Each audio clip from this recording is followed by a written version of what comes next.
Hello বন্ধুরা, সাগর grand ব্লগে সবাইকে স্বাগত। আজকে বানাবো ম্যাগির পকোড়া। তার জন্য দেখতে পাচ্ছেন বাঁধাকপি কুচি নিয়েছি, আর নিয়েছি পেঁয়াজ কুচি আর লঙ্কা কুচি, আর দিলাম বেসন, আর দেবো চালের গুঁড়ো, আদা চালের গুঁড়ো,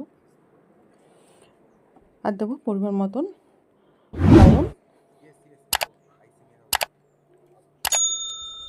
এবার দেবো ম্যাগির মশলা। আমি এখানে 2টো ম্যাগি সেদ্ধ করে নিয়েছি, আর দিলাম হলুদ গুঁড়ো, আর দেবো অল্প পরিমাণ গরম মশলার গুঁড়ো।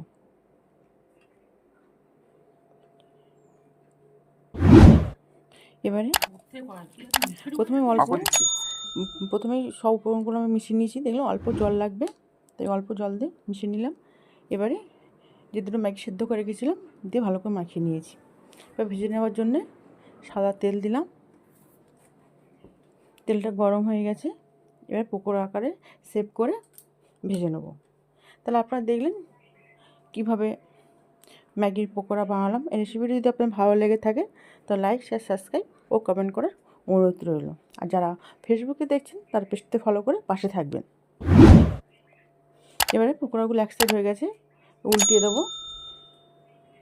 এটা খেতে কিন্তু প্রচণ্ড ভালো লাগে, টেস্টফুল হয়। এটা আপনারা বাচ্চাদের টিফিনেও দিতে পারেন, কিংবা সন্ধ্যা সকালে টিফিন হিসাবে বানিয়ে খেতে পারেন।